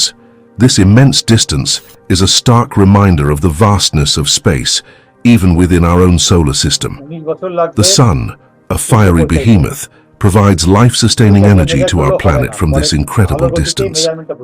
Venturing beyond our home planet and its solar companion, the Sun, we set our sights on Mars, our enigmatic red neighbor. Mars, at its closest approach to Earth, is about 54.6 million kilometers away. However, this distance can stretch up to 401 million kilometers when the two planets are on opposite sides of the Sun. To put that in perspective, traveling to Mars at the speed of a commercial jet would take upwards of 50 years. This vast expanse of space between Earth and Mars has been a significant challenge for space exploration. The rovers and probes we've sent to the Red Planet embark on a journey that is not just far, but fraught with complexities due to the constantly changing distances and orbital dynamics. As we journey to the outermost reaches of our solar system, we encounter Neptune, the distant ice giant. Lying roughly 4.5 billion kilometers from Earth, Neptune marks the edge of our solar neighborhood. Sunlight, racing across the vacuum of space, takes about 4 hours and 15 minutes to reach Neptune from the Sun. This staggering distance showcases the enormity of our solar system. Launched in 1977, the Voyager 1 space probe represents humanity's insatiable curiosity and our desire to explore beyond known boundaries. As of now, Voyager 1 has traveled for over 4 decades, covering a staggering distance of more than 22 billion kilometers from Earth. It's the farthest human-made object from our planet, a silent wanderer in the cosmic sea. In 1990, at the suggestion of the renowned astronomer Carl Sagan, Voyager 1 turned its camera back towards Earth for one final photograph. This resulted in the iconic pale blue dot image. At a distance of about 6 billion kilometers from Earth, our planet appeared as a tiny, faint dot in the vastness of space. Sagan poetically reflected on this image, emphasizing our responsibility to cherish and preserve our only home, a small speck in the immense universe. At the very fringes of our solar system lies the Oort cloud, a vast theoretical sphere of icy objects. This distant cloud is thought to extend up to a staggering 100,000 astronomical units from the Sun. That's about 1.9 light-years, a distance so immense that it's on the cusp of interstellar space. Scientists determine the boundary of interstellar space, known as the heliopause, where the sun's solar wind is stopped by the interstellar medium. This is where the influence of our sun ceases and the vast realm of interstellar space begins. The Oort cloud represents the final frontier of our solar system, a boundary zone where the sun's influence wanes and the cosmic journey into the galaxy truly begins. As we venture beyond the confines of our solar system, our next point of interest is Alpha Centauri, the closest star system to our sun. Located about 41.3 trillion kilometers away, this distance is equivalent to over 276,000 astronomical units. At such colossal distances, the AU, a measure so convenient within our solar system, begins to lose its practicality. Hence, astronomers use the light year, the distance light travels in 1 year, for interstellar measurements. Alpha Centauri is about 4.4 light years away from us. Considering our current space travel technology, a journey to Alpha Centauri is almost unfathomable. For instance, the Voyager spacecraft, traveling at about 17 kilometers per second, would take over 70,000 years to reach this neighboring star system. This immense distance underscores the vastness of space that separates the stars and highlights the challenges of interstellar travel. Our journey now takes us to the grand scale of our home galaxy, the Milky Way. Spanning about 100,000 light-years in diameter, this vast spiral galaxy is home to hundreds of billions of stars, each potentially hosting their own planetary systems. Within this immense structure, there's a tiny sphere known as the human radio bubble, extending about 100 light-years from Earth. This bubble represents the farthest extent of human influence in the cosmos, the reach of our radio and television broadcasts into space. Beyond this bubble, it's as if humanity never existed. Any civilizations residing in the vast majority of our galaxy would be oblivious to our presence, given that our signals haven't reached them yet. The scale of the Milky Way is so vast that our entire recorded history is but a whisper in the cosmic wind, undetectable beyond this small bubble. As we leave the Milky Way, we enter the vast, almost incomprehensible realm of intergalactic space. Here, galaxies float in the cosmic ocean, separated by mind-boggling distances. Our galaxy is part of a small cosmic neighborhood known as the Local Group, a cluster of more than 50 galaxies spread across approximately 10 million light-years. The Local Group is a diverse assembly, including not just spiral galaxies like the Milky Way and Andromeda, but also a multitude of smaller dwarf galaxies. The distances here are so vast that light from one end of the Local Group to the other would take 10 million years to traverse. This scale dwarfs anything within our own galaxy, underscoring the enormity of the universe. Intergalactic space is a silent expanse, a vast wilderness between the islands of galactic light. In this immense void, our galaxy, home to our entire history, is just a tiny speck among many, a single story in the grand cosmic library. As we extend our cosmic gaze beyond the Local Group, we encounter the colossal Virgo supercluster, an immense collection of galaxy groups and clusters, including our own Local Group. Encompassing a region of space about 110 million light-years in diameter, or 33 megaparsecs, the Virgo supercluster is a titanic structure in the universe, containing thousands of galaxies from at least 100 galaxy groups and clusters, each with their own myriad stars and planets. As we journey outward from the Virgo supercluster, we arrive at an even more staggering cosmic structure, the Laniakea supercluster. This immense congregation of galaxies, which includes the Virgo supercluster and extends over 500 million light-years, is our galactic home on a grand scale. Laniakea, meaning immense heaven in Hawaiian, truly lives up to its name. Containing the mass of 100 million billion suns, Laniakea is a gravitational masterpiece, with galaxy clusters, superclusters, and countless celestial bodies bound in a cosmic web of attraction and motion. At the heart of Laniakea lies the Great Attractor, a mysterious region of space that exerts a massive gravitational pull on the galaxies within this supercluster. In this vast expanse, Our Milky Way, the entire local group, and even the Virgo supercluster Virgo are just supercluster tiny বাইরে components of this রয়েছে। gigantic structure. Laniakea provides a profound context for our existence. In this immense supercluster, we are part of something far greater and more majestic এটার than we চেয়েও can বড় fully আরো comprehend. একটা ধারণা রয়েছে যে As we ষষ্ঠ reach the লেয়ারে গিয়ে boundaries পাবো। of our cosmic exploration, ষষ্ঠ we আসমানে encounter গিয়ে the আমরা limits of দেখব the observable universe, an astronomical marvel stretching about 93 billion light-years in diameter. এবং This begs a সপ্তম fascinating স্তরে গিয়ে question. আমরা If the unobserved, universe is only যেখানে আমরা 13.8 billion জান্নাতুল years old, হাওয়া, how can it be so এটা আমাদের vast? কোনো ধারণাই নাই। The answer lies in the nature of cosmic expansion. 9,000 The universe has been expanding since the Big বছরের Bang, বাহিরে গিয়ে stretching observed space area and পাবো। increasing এবং distances তাও between expand celestial করছে। bodies. যা But what আমাদেরকে lies beyond the observable universe? observable This universe remains one of বাহিরে the গিয়ে greatest mysteries of cosmology. যেটা নাকি greatest Some mystery regions of বলতে space are সেইটা expanding away সম্পর্কে from কিন্তু us আমাদের কোরআনে faster ধারণা than the দেওয়া speed হয়েছে। of light, placing them forever সেটা out of সম্পর্কেও our view. আমরা Consequently, ধারণা পাবো। the true size of the entire universe সুতরাং remains unknown and potentially infinite. আমরা যদি বলি যে অবজারভেবল ইউনিভার্স যেটা নাসা আবিষ্কার করতে পারছে সেটা আসলে কত বড়, সেটা বলা হচ্ছে যে equal to inter universe not equal, মানে এটা কেউ বেরি করতে পারবে না। কারণ হচ্ছে যে যেটা নাসা অবজার্ভ করছে সেটা কিন্তু কন্টিনিউয়াসলি আলোর গতিতে বেড়ে যাচ্ছে। এবং আনঅবজার্ভ ইউনিভার্সের সেভেন্থ লেয়ারটা, সপ্তম আসমান সম্পর্কে মহান আল্লাহ তাআলা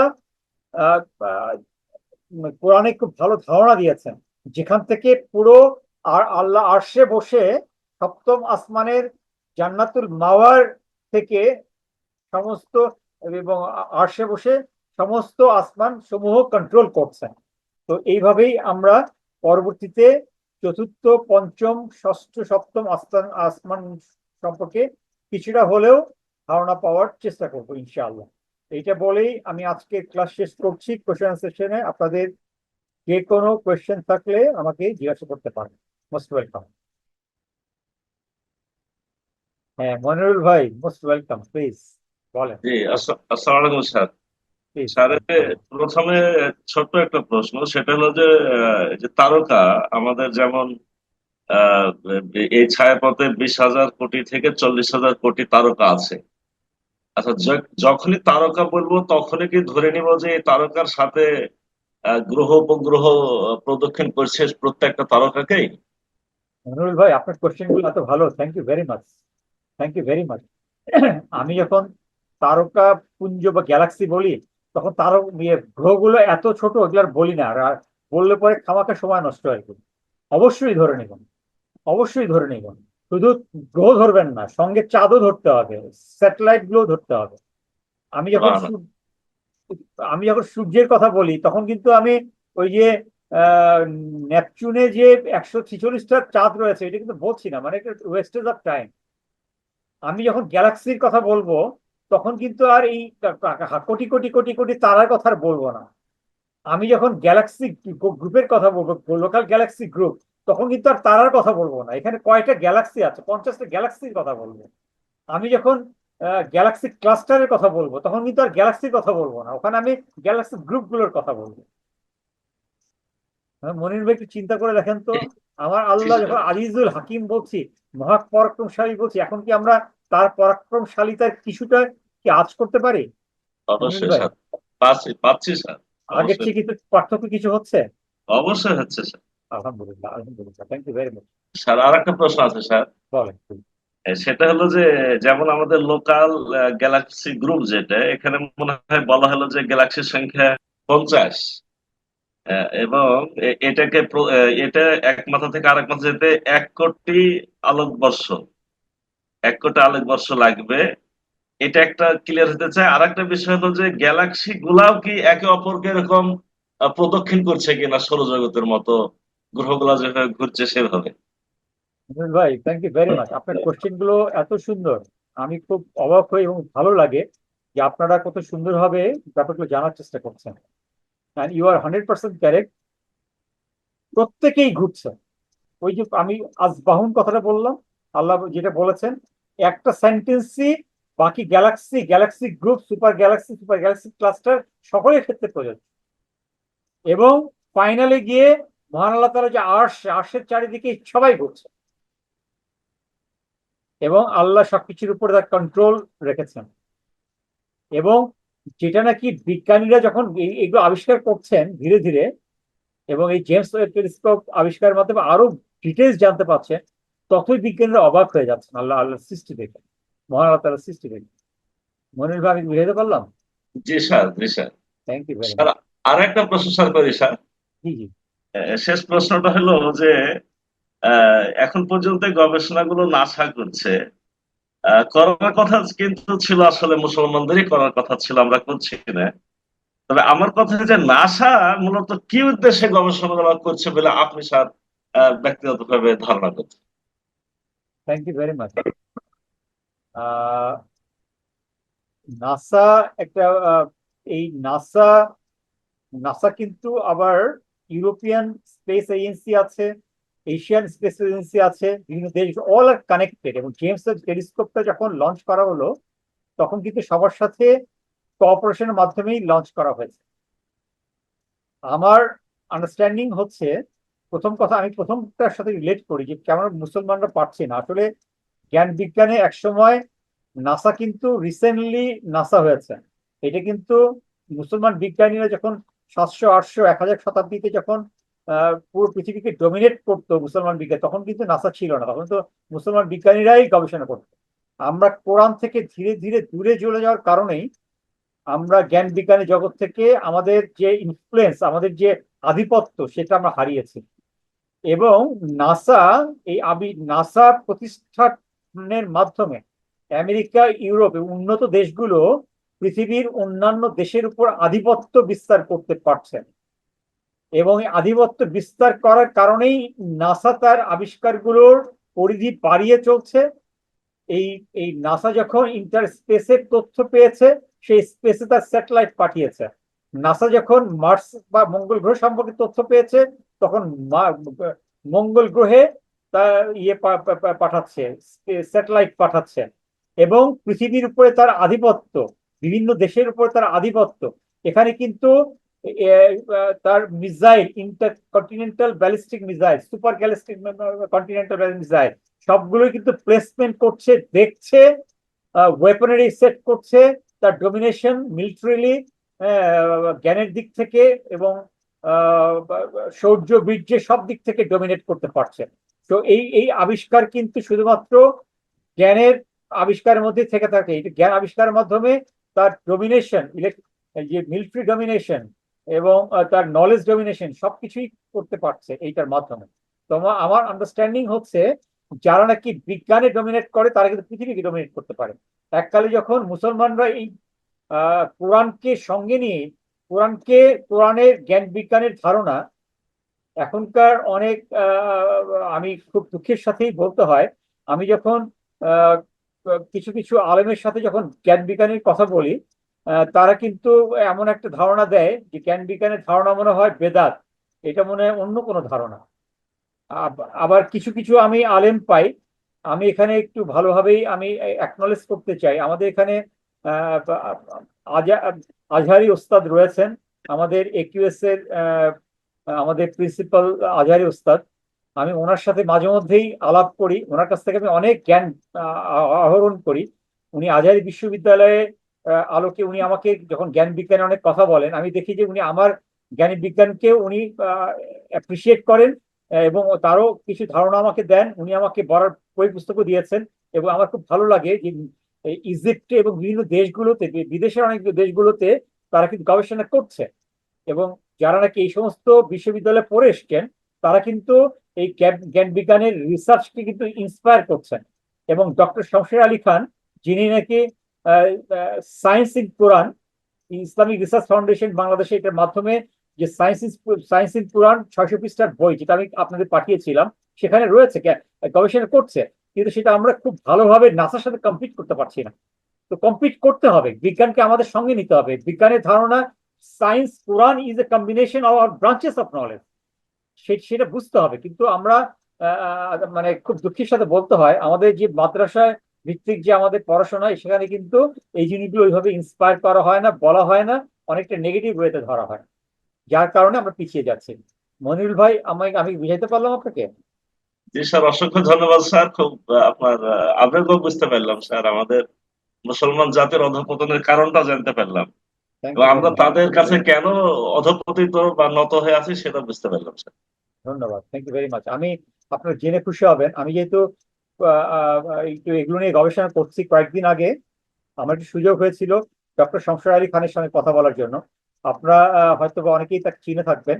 উনি কিন্তু ওপেন ইউনিভার্সিটি ইয়ে করেছেন, এবং উনি কিন্তু এই জ্ঞান বিজ্ঞানের সঙ্গে কোরআনের রিলেশন নিয়ে তার অনেকগুলো ভিডিও রয়েছে, তার লেকচার গুলো আপনারা দেখতে পারেন, তার অনেকগুলো বই রয়েছে। এবং আমি স্যারকে যখন আমার ধারণার কথা বললাম, আমার পড়াশোনার কথা বললাম, উনি খুবই খুবই অ্যাপ্রিসিয়েট করলেন, খুব দোয়া করলেন আমার জন্য যে আমি আপনার জন্য দোয়া করি, আপনি এগুলো কাজ করেন, এগুলো ইনশাল্লাহ অনেক পরিবর্তন আনতে সক্ষম হবে। তো আমি জানি না, আল্লাহ আমাকে তৌফিক দিন, আমি জানি চেষ্টাটা করতে পারি। Thank you very much. আর কারো কিছু বলার আছে? সাদিয়া আপা কিছু বলবেন? জি, আসসালামু আলাইকুম স্যার। এই যে মানে ভয়েজার যে পৌঁছালো, ভয়েজার আর কি মানে কত মানে কত কসমিক পর্যন্ত গিয়েছিল? এটা কি সেকেন্ড কসমিক নাকি আরো বেশি? Thank you very much, very good question Sadia আপা। প্রথম কথা হচ্ছে যে আমি একটু ভয়েজার সম্পর্কে একটু ধারণা দেই। আমার কাছে যখন আমি ভয়েজার নিয়ে স্টাডি করছিলাম, আমি খুব অবাক হয়ে গেছি। ভয়েজার মিশনের স্যাটেলাইটটা যেভাবে তৈরি করা হয়েছে, আমি সবাইকে রিকোয়েস্ট করবো একটু নিজের উদ্যোগেও একটু পড়বেন যে ভয়েজার মিশনটা, এই স্যাটেলাইটটার ভিতরে একটা ডিস্ক দেওয়া হয়েছে, গোল্ড ডিস্ক। হ্যাঁ, সেই ডিস্কের মধ্যে আমরা যখন পুরোনো আমলের গান শুনি না, ডিস্কের মধ্যে একটা ইয়ে ঘুরতে থাকে, একটা একটা কার ইয়ের মতো, দণ্ডের মতো, সেখান থেকে গান বাজতে থাকে। হ্যাঁ, আমার সোনার বাংলা, আমি তোমাকে ভালোবাসি, পুরোনো ডিস্ক গুলোতে। হ্যাঁ, আমরা ভিডিও ছবি দেখতে পাই, গানের সাউন্ড শুনতে পাই।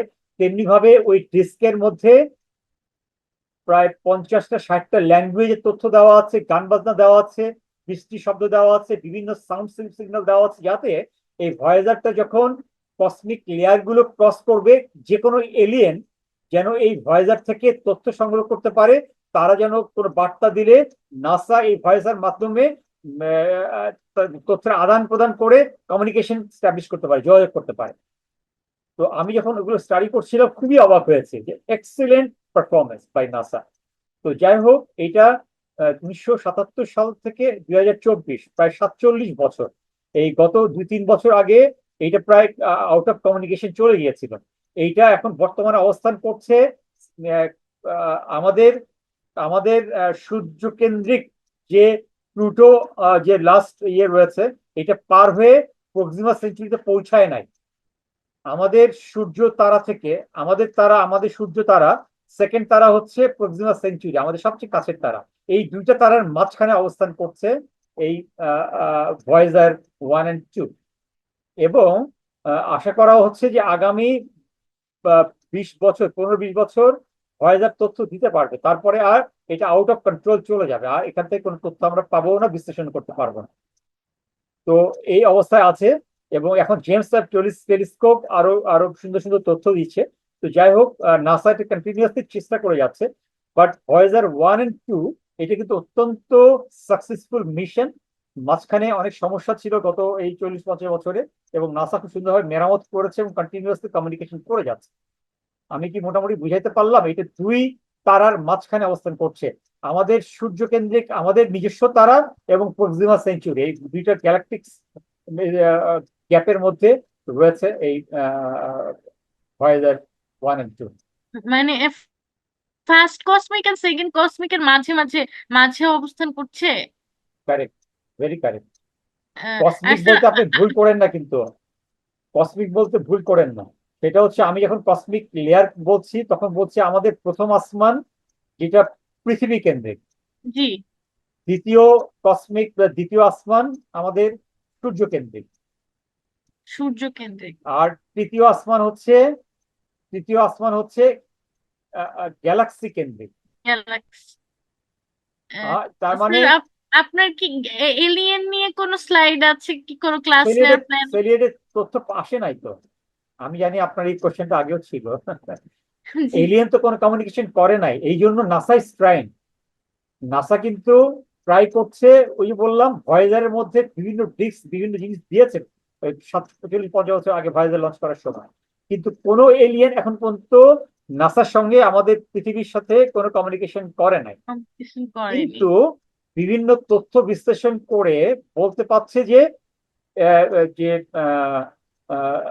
এক্সো প্ল্যানেটের সন্ধান পেয়েছে, যে কিছু কিছু প্ল্যানেটে আশা করা যায় তাদের অ্যাটমসফেরিক যে তথ্যগুলো, যে বাতাস, তারপর তাপ, আর্দ্রতা, মনে হয় এখানে জীবের সন্ধান পাওয়া যেতে পারে। সেগুলো সম্বন্ধে আমি এর আগের ক্লাসে বলেছি। তো আপনি শুধু অ্যাটমসফেরিক লেয়ার দিয়ে কথা বললে হবে না। আপনি যদি ভয়েজারের লোকেশন জানতে চান, ভয়েজারের লোকেশন জানতে আপনি বলতে হবে যে আমাদের তারার থেকে বাইরে চলে গেছে, এবং আমাদের কাছের তারা যেটা রয়েছে প্রক্সিমা সেঞ্চুরি, যেটা নাকি 4.2 বা 4.2 আলোকবর্ষ দূরে রয়েছে, আমাদের সবচেয়ে কাছের তারা, এই 2 তারার মাঝখানে অবস্থান করছে ভয়েজার। আমি কি বুঝাতে স্যার পারলাম? জি স্যার, অবশ্যই স্যার। জিন তো এমনিতে মানে আমরা যেখানে আছি, মানে যেই কসমিকে, জিন তো ওইখানেই আছে, কিন্তু মানে হচ্ছে তার অবস্থান অন্য কসমিকেও থাকতে পারে। আমি আমি সেটা আসলে বলতে পারবো না, আমি রেফারেন্স ছাড়া কথা না বলে ভালো। জি যে জি রেফারেন্সটা জি, অবশ্যই। আপনাদেরকে বলেছি, সেটা হচ্ছে যে যেহেতু কমিউনিকেশন করতে হলে একটা মাধ্যম দরকার হয় যোগাযোগের। আমাদের প্রথম আসমানের যে অ্যাটমসফেরিক 7টা লেয়ার রয়েছে, বায়ুমণ্ডলের 7টা লেয়ার, যেখানে জিন তাদের যোগাযোগ করতে পারছে, এর বাইরে গিয়ে যে রুজুমালের শয়তানির যে আমি যে গ্রহাণুগুলোর যে কাহিনীগুলো বললাম, সেটার মাধ্যমে আর যেতে পারছে না শয়তান। এইটুকু আমি বুঝতে পারছি। আবার এইটুকু বুঝতে পারছি যে অ্যাঞ্জেল বা আমাদের ফেরেশতারা, তারা জি ওই চারিদিকে বিস্তৃত। তারা কিন্তু ওই 9,300 কোটি আলোকবর্ষ, 7 আসমান, 6 আসমান, 7 8 আসমান, এবং কি বলে সিদরাতুল মুনতাহা, সব জায়গায় তারা ঘুরতে পারছে। যেটা বিকজ ওয়ান নাজিয়াতি গারকা, ওয়ান নাশিতাতি নাশতা, ওয়া সাবিহাতি সাবা, ওয়া সাবিকাতি সাবকা, ফাল মুদাব্বিরাতি আমরা, এবং তারা আল্লাহর ফাল মুদাব্বিরাতি আমরা, আল্লাহর প্রত্যেকটা আদেশ তারা পালন করছে। তারা এই ফেরেশতারা। সো ফেরেশতার existence all over the universe, এই অল ওভার। সমস্ত 7 আসমান এবং আরশ পর্যন্ত। আমি কি বুঝাতে পারলাম? জি স্যার, অবশ্যই অবশ্যই। অনেক ধন্যবাদ। Thank you very much. আজকের মতো শেষ করি। আল্লাহ হাফিজ। আসসালামু আলাইকুম ওয়া রাহমাতুল্লাহি ওয়া বারাকাতুহু।